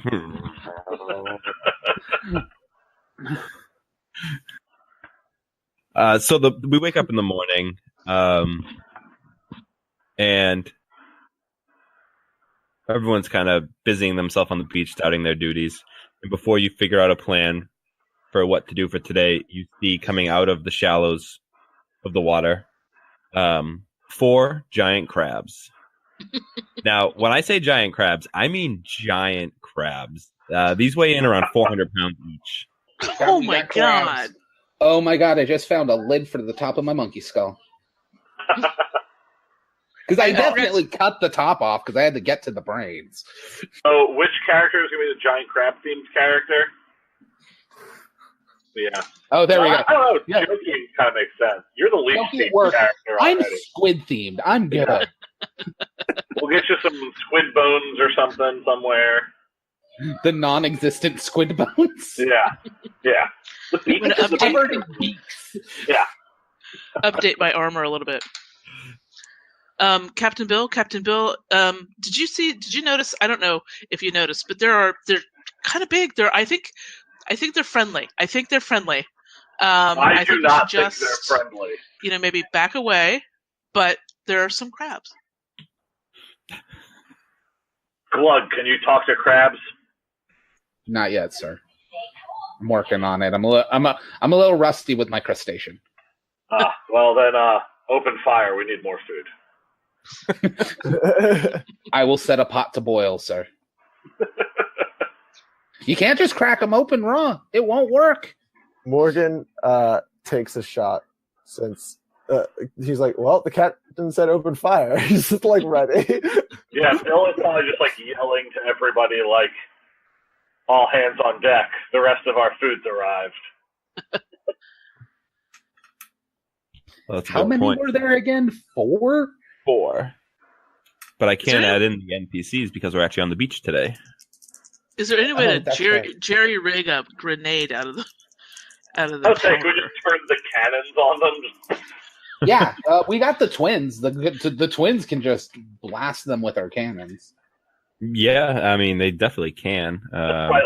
I mean, I'm sure the ones they hit aren't going to be very good eating Yeah. because it'll just go everywhere. But one of them is going to be plenty of food. Hey, yeah. If we can kill one of them with the cannons, it makes the fight a lot easier. So. Are we dealing initiative, or can Morgan take like a quick shot? I will allow a shot, and then I already dealt initiative, but we can do because they're like coming up the beach. Yeah. I'll allow everyone to ready themselves on one round, either draw weapons or Okay. take a shot, move, shout orders, whatever the case may be. Okay. I'll take that shot because I rolled, and even with the -2, I got an 8. I actually got 9, so raised it. So hold on. That's 3d6. Oh snap! All 3 exploded. Oh no. I want to take a picture so you guys believe me. I'll just let you trust me. 18 plus 3d6. Oh, do you get for the size bonus too? He gets a +1 too, right? Oh my! I don't think you really needed it for the Yeah, attack. I don't think I needed it now. I exploded again on 2 of them, so that's 34. So far? I think it's safe to just call that crap non-existent anymore. I think total I got 37. That just meets their toughness. 38. Mecha crabs. Yeah. You realize they're literally made out of metal. I just have to look up their edge because they don't put the description in the book, and I can't remember the edges. What's the edge? Improved frenzy. Oh, good. They get 2 attacks. You get 2 attacks at no penalty. Oh, perfect. But they Frenzy, if you roll, can attack twice at -2, improved, no -2. yeah, they roll 2 fight die and 1 wild. Well, they're not wild cards, so. Yeah, if they're wild cards, they only get 1 wild die for the 2 attacks. Oh, okay. So it's not 2 separate actions. It's like a double, like. Double Yeah. attack. 1 action, 2 attacks. Okay. Yeah, they're not wild cards though. And one of them is very dead already. Yeah. Yeah, Morgan's like, these seem pretty easy to kill. to be fair, that's such a precise shot too. It's like you didn't even crack the shell. You went through a gap in the shell and just hit its brain, and we have a perfectly preserved giant crab. Yeah, that weird spongy tissue in the front where the shell meets. Yeah, like the mouth. You fire the gun, we see no damage. A crab just falls, looking totally fine. Yeah, I would probably yell at the twins to take a cannon to one of them if they're up there, like in a position to do so. Each. They're 2 gunners. We got 2 guns. We might want some food though. God, but just this round because I just realized cannon plus friendly fire rule for when people are in melee. Oh yeah, no thank you. Well, are we in melee yet? No, not yet. Yeah, that's why I said just this round. Yeah. I'm looking for reloading a cannon, but Cannons require 1 action to reload with a crew of 4, or 2 actions with less crewmen. okay. Thank you. Oh Jesus, 4 men per cannon. Wow. Well, Yeah. Willie and Block can help, or Abraham. Probably. Really, Abraham. what attachment do you have for this? Jonas. All right. Yeah. So we'll rule it between everybody. They can get it reloaded and fired this round, and They roll snake eyes. I will give them a. Well, they're the gunner crew, so I guess they're probably pretty good at it, right? I Yeah. imagine so. Yeah. So if it takes 4 people to operate and then fire the cannon, does that mean that they count as a group roll and get a wild die? I feel like that makes sense. All right. Yeah. I'm assuming our extra crew weren't wild cards. No. I guess the captain might be. Yeah, maybe Jonas, but I'll make a decision on that. Oh, okay. Well, they took the shot, but it went wide because they're shooting Okay. like off the deck, like down onto lower. terrain, and we just weren't able to Yeah. quite get it angled right. Because cannons don't shoot down very well. Yeah. They actually had to get Splock to just kind of like lift it and like. That's exactly what I was thinking. He overlifts because he's an idiot and just shoots straight down into the Straight into sand. the ground.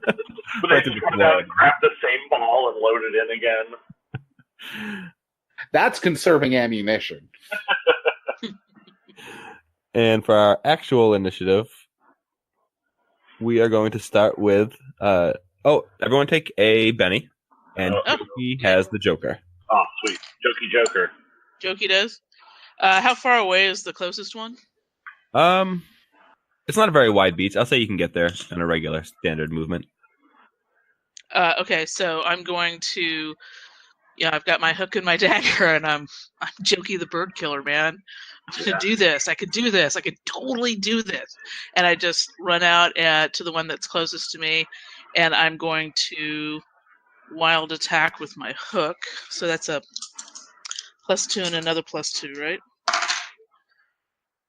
So that's 10.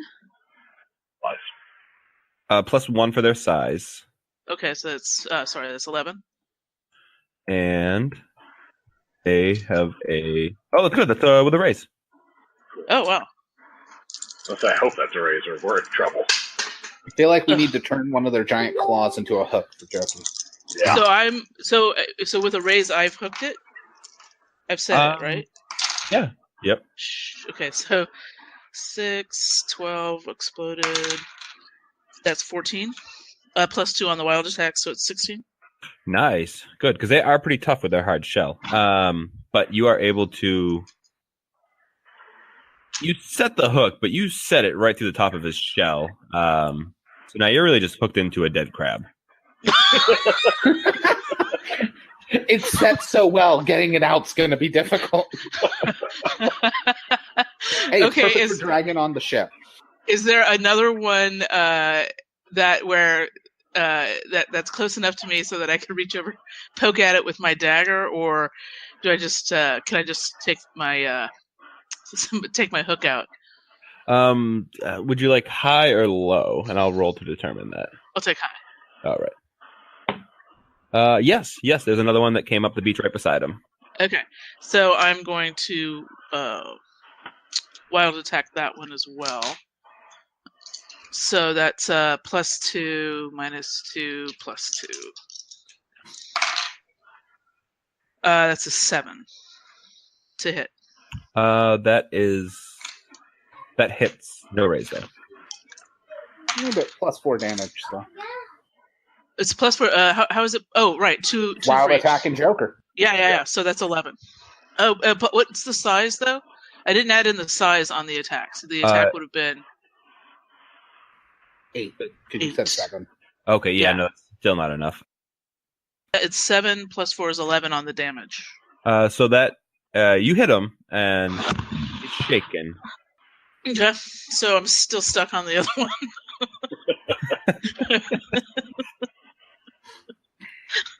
And Dr. Glug, it's already raining. Yeah. Yeah. I'm not going to lie. We started saying it. I'm like, crap, they're aquatic. None of my magic works. I'm going to make it rain anyways. But no. I would have already readied my rapier because we had that one round where they were coming up. Glug's just going to charge next to Yoki. Is it Yoki or Loki? Me, Jokey. Joki, that's right. Just charge next to Joki, screaming, "Your shells are beautiful!" And wild attack fighting. 'Cause I got the bennies for this. All right, 10 versus Perry. All right, and this is the same one that Jokey was engaged Yes. with. Okay. 10 versus Perry is a raise. Let's see if these D4s explode. No. Boo. 6 damage. I'd ping off his armor, probably. Yeah. You go for a really impressive looking hit, and then it's just like, boink. Oh, wait, you said a raise, right? Yeah, oh, yeah. I was thinking, I'm like, that's awfully low with the raise. Yeah. Okay. 9 damage. Oh, so close. Almost. They have 10 toughness. Wow. Damn it! I had a feeling. Yeah,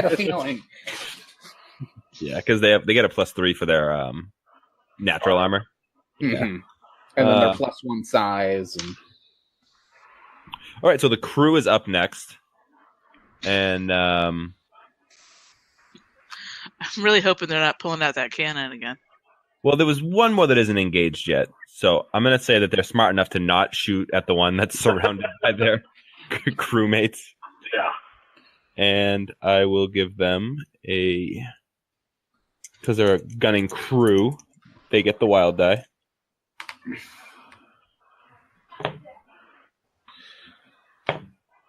And they hit for an 11.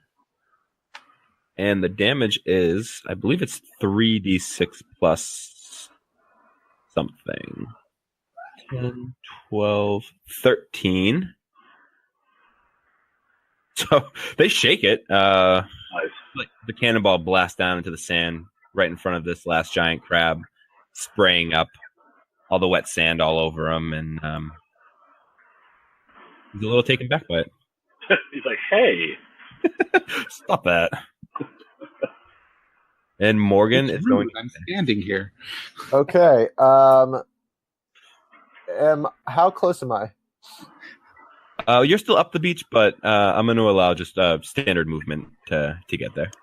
All I can imagine now is if I actually spoke crustacean, they were coming to say hi. They're actually very polite. Okay. Morgan is going to draw his sword and move up and make a wild attack. Can I point something out real quick? I don't mean to interrupt you, Josh. Yeah, sure. The 8-pound cannon does have an AP of 4. And if 3 of their toughness comes from their shell armor, that's slatted. Thank you. Yes. So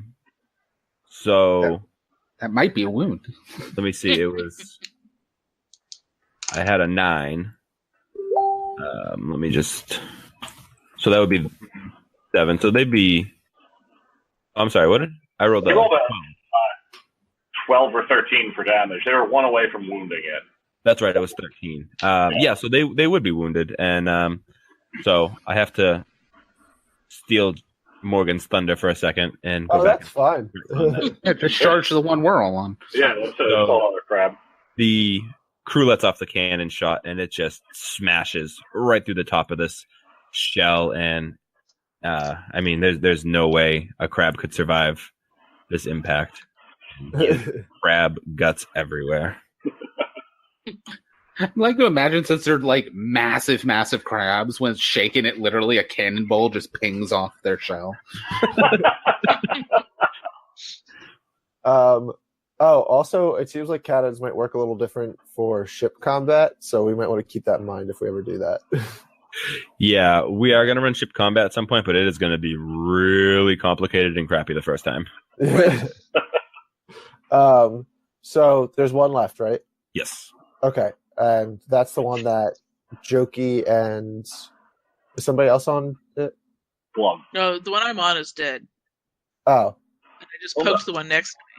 Yeah, you poke the one next to you, and I'm on him as well. So technically, you've engaged with him, and I've engaged with him. So there's 2 other on him. So that would give the +2 for gang up bonus? Yes. All right, so then I'm going to go a wild attack with my sword. So with the +2 from wild attacking, and then I'll get a +2 for for the gang up. Okay. Oh, sweet. 9 +2 is 11. Right. So that is a raise to hit. Cool. It is a rapier, unfortunately, so it's only Strength plus D4, yeah. That's what I have to. But I'm elderly, so I had a D4 strength. Oh, I rolled 2 1s on my damage. Don't forget your raise. +2. +2 plus your raise. +2. Okay, so I got an 8. Okay. Sorry, what? Oh, okay, yeah. Yeah. That's why I was like, They appear to be immune to rapiers. Yeah, so Morgan swings down and hits the shell, and it just pings back. Should have shot it again. And Bill is going to go next. All right. Well, the rest of Finish the it, crew Captain. is struggling with this last crab, so Bill is going to charge in, wild attack with his axe. We'll see how it goes. So, a +5 that he's rolling at. So, all right, that's 13 to hit. Nope, 15 to hit. All righty, 2 explosions, 25 damage. Yeah. Oh, Captain, my Captain! All my So tentacles floral and I Put it out. down the center with my axe, just like crack. And Dr. Glug said you couldn't butcher a crab before you cook them. Well, they're just not edible. Now it Because just you goes shouldn't. out of the shell. Yeah, you got them, and you got them good. Yeah. Looks like crabs back on the menu, boys. All right. So we had 1 destroyed by cannon fire, but the other 3 will be salvageable, and maybe a little bit off of that one, like the claws and stuff, Yeah. which I is really liked- the best part of the crab, anyways. Yeah, if I could, I'd like to incorporate, scavenge some of the outer shell and kind of incorporate that into my leather, armor corset thing. What do we call it? Leather. Hey, we vest. could save some, find an armorer, and get like real crab armor made at some point. That'd be totally cool. If we have a fully intact crab, we could definitely do that. Because, I mean, if they're like 400 pounds, that freaking back shell is probably huge. Yeah. Like the Kraken bone armor or whatever they have in there. Yeah. Yeah, crab bone armor. So a couple things we can do. We can get provisions, and we can get probably an absurd amount of provisions from these crabs. The other thing that we can do, because we're up to 150, which is with conservative estimates, probably pretty close to get us where we need to go. Yeah. We also have empty cargo hold in our new ship. So we may be able to put a couple of these crabs into the cargo hold and try to bring them back as trade. That's That's a interesting. that's a good point, Jonas. I can see why you were captain for so long. If we I'll can, say the ones we obliterated, we should probably turn into. yeah. Yeah, so the one shot by the Rations, cannon yes. definitely will become rations, and then I'd say even if you take 1 more on top of that, I'm probably going to give out like for the 1 destroyed crab and then the one good crab whole. I would say that is 100 If a rations. yellowback's 15 rations, yeah. Jesus. Okay. So that's about another 100 rations, so we're up to 250. Yeah. Yeah. So we can 25 eat well days. for a while. I'm pretty comfortable with that. I was envisioning that too, because their claws have to be like at least 3 feet long, given their size. We could just boil a single claw, crack it, and then serve it like a whole fish. It's like freaking cool. like a whole roasted pigs, but Yeah. just yeah. So wait, we're going to be sailing for, I don't know, 15, 20 days with 2 dead crabs in the hold? Oh, yeah. Well, can I say if I spend each day, I know it won't bring them back to life, but can I use my healing magic covering them with water to help prevent the rot? Can you freeze the water? Can you freeze it? I cannot.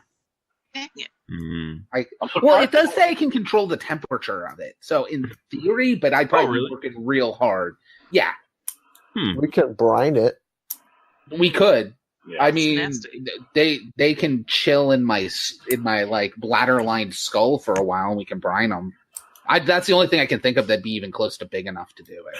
It becomes the brining station / Dr. Glug's room. Well, yeah, we're gonna have to drain it. Well, you can do it this one time because after that it's my room, and I'm not brining my leeches. But I'll agree to it for this one Fried time. leeches are delicious. Glug, it will have a combination of sorrow and horror looking at Bill. It's like, why? Oh, Why? My babies. That's If what it were anyone but Bill, I'd probably be making a spirit roll to see if Glug went berserk and started attacking them. but we've been together for like over a decade, so He knows Bill doesn't mean anything by it. He's just yeah. But the just pain. All right, I'm looking for something and I can't find it. Yeah, I'd definitely say that like fully intact crab, that is almost perfect for trade. yeah. Okay, so there's a rule for food spoiling on ship, and I knew there had to be. Oh yeah. So what happens is every week it's in the hold. You roll a d6, and on a 6 it spoils. Oh. Okay. But we're gonna be at sale for 3 weeks. Yeah. Yeah. Yeah. So can I use healing magic at all to try and help prevent it from spoiling? I will allow you to do a magic check. I think I kind of like the idea of like bathing it in cold water more. I think that might. Yeah, it wouldn't technically freeze. how I do healing is I have to bathe it in water Well, and chant anyway. So Actually, that's true. I'll Yeah. give you a Benny if you do ice baby. it's just ice, baby, ice. Actually, I now need to do a Latin translator. Hold on. So Glug's chants are all in Latin. Hodie frigus frigus. That is going to be my preservation. So I'm going to say that each crab needs its own cargo hold. That makes sense. Yeah. Because, I mean, they're kind of ambiguous on like the size of it. But, because like they don't describe the food very well. It says that the food can be converted to like... 500 go into one cargo space. If that helps you with the math. Yeah. And they're 400 alone. So They're 400 pounds. yeah. I'm gonna rule that with like the shell without like actually butchering them and preparing them. That you probably have to. So we'll put them one in each, and that actually will give you a better chance of them not spoiling either. So that's it. Day 5 is done, and the ship is repaired. Woo! Good job, Sonny. The monkey's uncle is set to sail. We We also have plenty of blood to paint that skull red too. Oh yeah, plenty of blood. They even dyed the sails. Yeah. Yeah. Oh, Yeah, because I love that image with the red sails. I was like, oh, that's so perfect. Although they'll end up coming out more like brown than red, but that's fine. We'll do the Yeah. best we can. So the last thing we really need is a destination as we leave. Where were we headed before? Somewhere in the Kirin Empire to pick up some iron ore. Yeah. Yeah, we're still technically on a job, so we need to. I mean, might as well see it through. I'd ask Jonas what he thinks. Like, Yeah, we can still finish the job. I can meet the contact, make a little money for everyone. That the money can go to my retirement fund, maybe. We'll find me a little homestead and we'll find you a nice girl, a little house in the country. yeah. So we can head for the Kirin Empire. I will do all the math for how long it will take us to get there on our next adventure. Okay. But we set sail. I'm going to set up something real quick before we call it for the day. Yo ho diddly dee. Morgan is definitely a sea shanty singer. As I say, at some point, one of us has to figure out a shanty for the monkey's uncle. Yes. Oh, yeah. And then we can all make asses of ourselves and sing it, and then Yes. Dan can take that and put it over shanty music, and boom, you have an intro song. Mm-hmm. I'll see what I can do. Mike, tell Kimmy to bring my ukulele back. Okay. All right. So you guys set sail, all loaded up with strange meats and all the gear that we were able to salvage. Head off towards the Kirin Empire for, as of right now, an undetermined amount of time. But it's a pretty long journey. As you guys get underway, still on this first day, right as you're sailing along the coast of Taroth-Ka, off in the distance, you spot some debris floating. Whoever's on navigation, I know that was probably Jokey. Yeah. Well, I'm sorry, I didn't hear what you said. So you see some debris floating If you give me a notice check, I will see if you can determine what it is. Is this a random encounter like that Scout would apply to? It's not a random encounter. Let me. It allows you to detect. It gives you a -2 to detect like surprise attacks on random encounters, and then +2 notice to avoid tactical surprise by somebody else. Okay, no, that would not apply to this then. All right, so it's a 5. Okay, yeah. So it looks like a wrecked ship. There's a little piece of it floating. The sails are still floating. And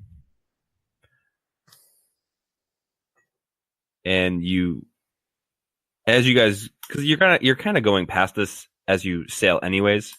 So as you guys start to close the gap on it, you see someone flagging you down that's floating on a piece of the timber. Captain Bill, Captain Red. Do we call you Captain Red Bill or just Captain Red? Or Captain Bill? Anyway, there's a guy. Huh? Over there. Do you see the guy? There's a guy. Slow down, there's a guy. Well, yeah. What do we see? What's the... So you see a Scarillion, which is the crab race of people. Crabs to eat. Yeah, don't let him go in the hold. He'll be horrified. And he's clinging on to just a loose piece of debris. And they have like pinchers and arms. So he's like holding on and he's waving his pinchers frantically as he sees the ship come into his sight. Well, we're going to rescue him, obviously. Obviously. Set a course. All right, so it's only about... cannons ready just in case. It's only about 20 minutes. Is he hot, Captain Billy? I'll let you decide. I'm so happy it's officially Captain Billy. Morgan, it has extra limbs. Perfect. Not sure how that'll work, but I feel like that's the more the merrier kind of comment. We'll figure it out. I mean, 2 of them are pitchers, so it depends what you're into. Everything. Oh, with that shell, it's always hard. Oh. So you guys sail over, and are you gonna just throw down the ropes, or are you gonna like talk to the crab? I'd probably call down and be like, "Ho there, crab man." Like, seem to be in some distress. I'm floating on a damn door. You get me out of the water. I like my motion for them to like throw down the whatever a Scarillion can climb. He doesn't sound hot. You appear to be in distress. You think? Yeah, so they could probably climb a rope. They have like almost human hands. Okay. Well, you might have to pull him up. You guys get him up on deck. And he's, thank you. A ship went down, and I think I've been out here a while. I don't really remember though. They call me Red Bill or Red Billy now. I'm not really sure. But I'm the captain of this vessel, the monkey's uncle. That's all very strange. I don't. Well, my name's Equius, and thanks again for getting me out of that water. Well, we were here, so. Are there any other survivors? Should we look around?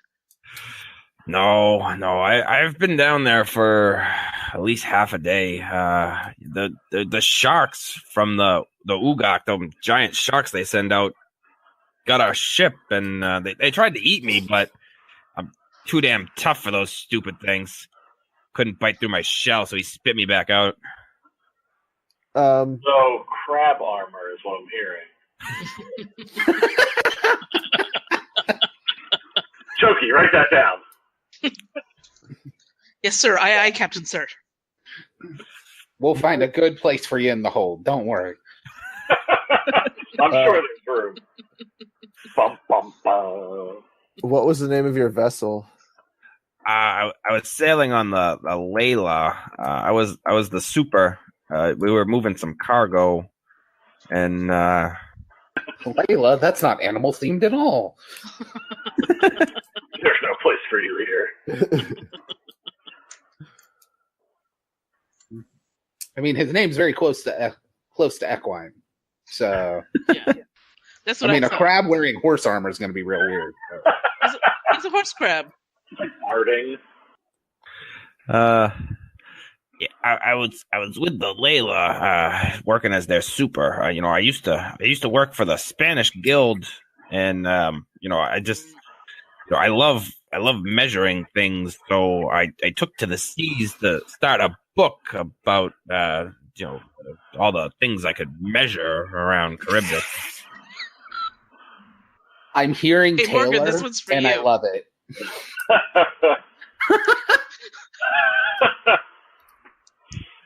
It's amazing. The trees, they grow taller in certain places than the different sized sharks, and you'd just be amazed at things that nobody keeps records of anymore. We have a monkey skull that's really big. You might like that. Wow, I would love to measure a giant monkey skull. Yeah, and he holds up. His walking stick is also like etched out as a yardstick. Do you want to hear the damnedest thing, though? Yes. He leans in real quiet. The water is still rising. Uh-oh. Yeah, That doesn't sound good at all. No, I know. Sure, they drowned the whole world, but it's gone up like 6 inches in the last year. And so that's why I'm out here right now. Is I was trying to measure some of the coastlines, and it's the damnedest thing. It really is. That doesn't sound great, but I don't really know much about that. Well, I don't think anybody really does. There's one person who might know. You guys ever heard of Tressa? Tressa the Red? Oh, yeah. Is she related to me? Well, no, she's not actually red. She's false advertising. She's the mage. She's I think she might be the only archmage I've ever met. But I met her a couple years ago. We brought her some supplies, and she's a really smart lady, and she lives all alone in this weird, freaky tower thing, and it's just. But if anybody could tell you what's going on with this water, I can't think of anyone smarter than Tressa. So, like, on a scale of 1 to 7, how hot is she? I was waiting. I love how it caps at 7. So he takes out a chart and an abacus. And hold on. Maybe a 6. I don't really know, because I'm a crab. Excellent. Morgan turns to Dr. Glove, and he's like, "You can take this one. I'll wait for Tressa." Phil's just like, I'm sorry for my crew. Yeah. So, what are you guys doing out here? He's kind of looking around. He's checking, like, you can see him look up at, like, if you guys are flying any set colors. I guess we never really made a flag, did we? With our blood-soaked sails. Yeah. He'll say, oh, that's just giant monkey blood. Don't worry about that. Well, we are the monkey's uncle, and we are the greatest pirate crew in the entire Charybdis, and we also are sneaky people who sneak, cargo and things, and we're really, really tough. We kill birds, we kill crabs, not you kind of crabs, but other kind of crabs, the other kind of crabs, the bad crabs. We kill those. I don't even And like big other monkeys. crabs like me. That's Jokey. She's in charge of marketing. She's new. Wow, She's You not guys wrong. you guys are colorful. I feel weird. You're a giant crab with extra arms. We made him feel weird. We're good at what we do. So would I know where Tressa the Red, where her, with my navigation skills and my knowledge of like maps and whatnot, would I know kind of or have heard of her? Yeah. Roll. Do you have any? Probably not, but I'm going to ask anyways. Do you have any knowledge related to magic? No. And I will allow. I do. I'll allow Bobby a common knowledge roll unless he has something specific for. No, but I'm quite smart. Common knowledge is at -2, right? I believe so. It makes sense. If it's not, it should be right. Because it isn't super common knowledge. But for So me, I am Bennying these snake eyes. Ooh. Oh yeah, she's totally back on Torith Ka. We should go find her. All right, 8 + 4. I got a 12 -2, so a 10. okay, yeah. So, Dr. Glug will have heard some stories about this. You may not have ever heard the name, but when he said that she's the last archmage that he knows of, you've heard tales about this Masakwani woman who is an archmage. You've heard that she lives in seclusion somewhere around Tarathka because nobody goes and bothers her there. Yeah. Not on the island, but someplace called. She lives someplace called the Teeth. Can I confirm that she's a 6? Again, I don't know if squids are attracted to large women. Because she's like, I'm pretty sure that the way she's described is like this giant. Because some of the Masakwani are like huge, like this 9 foot tall like woman. Yeah. So I will know she's like 9 foot tall. Like, do you, Morgan? Do you like them big? I like them every way. Then you're in luck, Morgan.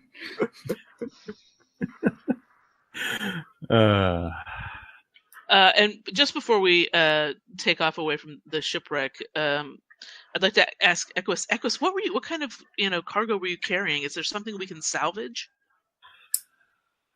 No, we actually didn't have any cargo right now. We were on our way to go pick up. We were heading to. Please tell me you're going to go pick up some iron.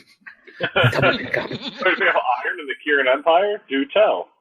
We were heading out to Little China. I'm not really sure what we were getting. I'm the super. I probably should, but I get so distracted with my writings that I just sign the papers. You know what I mean? What was the name of your ship again? Layla. All right, guys. When we enter Little China, we are the Layla. We should bring him on, Captain. You never know when you could use a Euclidean geometrist. I feel like they would make fabulous tailors. Not to mention having a super on a smuggling ship is not a bad idea. Yeah. So. Well, let's not bring that up. He's apparently awful at that job. Hey. I mean, granted, he fits right in, but I mean, at the very least, he needs a ride. So, how would you like to join our crew? Equius or whatever your name is. It was Equius. I wrote it down.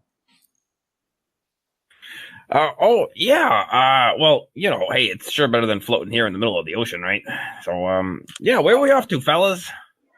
Well, we were headed to the Kieran Empire to pick up some totally legit iron, but I guess we'll have to figure that out now. I'm gonna say I think the Teeth are going to be closer if we want to make a pit stop. Yeah, I was gonna say I wanted to look at a map. Yeah, the Teethers. Can I do a navigation roll and say where they are? Or? Yeah. I mean, I'll even give you a +2 for all your maps. I'm gonna Benny that even with the +2. I mean, even if it's an extra long trip, we have 3 extra crabs that aren't counted as our food yet. So that's a 5. All right. So, yeah, the Teeth is actually very close. It's on the south side of Tarathka in like a little. It's called the Gullet, but it's like a little inlet. But Jokey, you would know that the Gullet is considered to be one of the most dangerous waterways on Charybdis. Oh. Captain, I Yeah. think we should totally go. It's the Teeth. It's very nearby, and this ship is super seaworthy because Sonny did such an amazing job fixing it. And I've heard amazing things about this area, and I think if we could show that we have navigated the gullet, everybody's going to be afraid of us. I'm Well, gonna make a sail. So a common knowledge roll to see if Red Bill knows how dangerous the gullet is. And but just it's Red Bill, so it's going to be awful. Yeah. Oh, I did ace. I might still fail. So, is this at any kind of minus, Dan? We'll do a standard -2 for it being common knowledge, and then I believe you get an additional -2. I do sure get an additional -2, which, I'll Benny it. I have 4 bennies. Alright, that didn't help. So yeah, I fail. I know nothing about the gullet and how we will probably all die if we go there because none of us are good at boating. Yeah, you may have heard the word thrown around, but you don't know about the waterway. Yeah. But when Jokey makes the comment about the shipping super seaworthy, Equius like banging on it with his cane. He's like, I wouldn't take this ship down the gullet. No, ain't no offense. But last time we went there, I was with a really big crew. As he looks around at like you're like 10 sailors. Yeah. He's like, we lost like a good amount of people. I mean, sure, Tressa would be really helpful, but hey, you guys don't want to die, right? No, I don't want to. No, this ship cannot be destroyed. Is there fire in the gullet? Captain Billy, he was sailing a door. How much do we know of his knowledge of ships? Dan, I just need to interject. It's 10 o'clock my time, and I need to wrap up. But yeah, I do too. Okay. So, actually, why don't we? I was going to wrap it up like 15 minutes ago. I got caught up with the Equius role playing. So, we will pick up here with Equius and developing our course of action. And I may hit up the group chat over our break, and we can sort of figure out where to go next. And because I'll get the measurements of how long it will take and all that stuff. And we'll pick it up in 2 weeks. Thank you guys for being here. I hope this second session was awesome for everyone. I, again, had a great time GMing for you guys, and we will see everyone next time. I hope you enjoyed our episode today, and if you did, let us know. You can join us on Facebook and Google+. You can reach us by email, or you can leave us a rating and review here on iTunes, which helps us out quite a bit. If you'd like to help the show more than that, you can visit our Patreon. All the information's in the description below. Cheers.